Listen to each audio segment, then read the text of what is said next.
औज़ बिल्लाहि मिनश्शैतानिर्रजीम बिस्मिल्लाहिर्रहमानिर्रहीम। अस्सलाम वालेकुम गाइस, कैसी हैं आप सब? उम्मीद करती हूँ आप लोग खैरियत से होंगे। तो आज मैं आप लोग को बताऊंगी प्रेजेंट कंटिन्यूस टेंस, फेल हाल जारी, जो कि बहुत ही सादा टेंस है। It is not difficult. तो लेट्स स्टार्ट। एग्जाम्पल्स, मिसालें।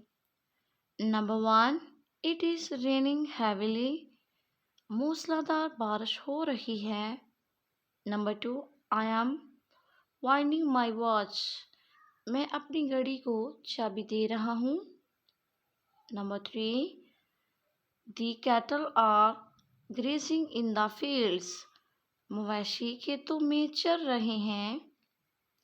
Number 4, the girls are singing a sweet song, लड़कियां सुरीला गीत गा रही हैं। तो गाइस, अब हम चलते हैं हदायत की तरफ। हदायत।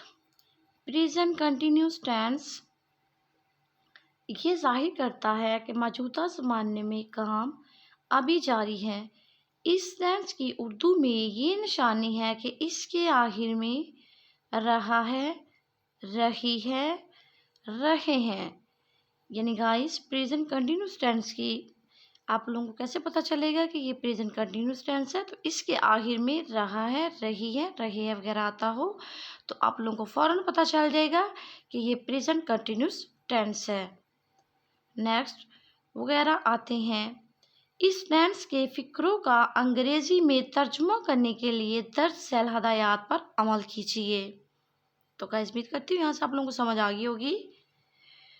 वर्ब की फर्स्ट फॉर्म के बाद आईएनजी इंग लगाकर इसके पहले सब्जेक्ट की नुअयत के मुताबिक एम, इस या आर लगाकर सब्जेक्ट के बाद इस्तेमाल कीजिए। इसको इंग फॉर्म ऑफ वर्ब, इंग या प्रेजेंट पार्टिसिपल कहते हैं। अगर वर्ब के आखिर में ए, ई, आई, ओ, यू यानी कोई वॉवल वगैरह लगा हो तो इस वॉवल को उड़ा दिया जाता है। जैसे मेक से मेकिंग, यानी ई को हमने उड़ा दिया, और राइट से राइटिंग। मगर डाई में से ई नहीं उठता, डाइंग लिखा जाता है। अगर किसी वर्ब के आखिर में आई ई हो तो उसे उड़ाकर उसकी जगह वाई लगाया जाता है। देखिएगा, इसमें अंडरलाइन किया हुआ है गोल दायरा। जैसे लाई से लाइंग, डाई से डाइंग। अगर किसी वर्ब के आखिर में कॉन्सोनेंट हो और उस कॉन्सोनेंट के पहले वॉवल हो तो आईएनजी इंग लगाने से पहले आखिरी कॉन्सोनेंट को डबल कर दिया जाता है। जैसे रन से रनिंग, स्टॉप से स्टॉपिंग और बिगिन से बिगनिंग वगैरह। नेक्स्ट है नफी फिक्रे, यानी नेगेटिव सेंटेंसेस बनाने के लिए वर्ब की आईएनजी इंग वाली सूरत और आर एम एस के दरमियान नोट इस्तेमाल किया जाता है। उर्दू में इसके बाद हैं, हों वगैरह नहीं आते। सवालिया फिक्रे, इंटेरोगेटिव सेंटेंसेस बनाने के लिए एम, इस और आर को फिक्रे के शुरू में और वर्ब की आईएनजी इंग वाली सूरत को सब्जेक्ट के बाद इस्तेमाल किया जाता है और फिक्रे के आखिर में इस्तिफामिया अलामत लगाई जाती है।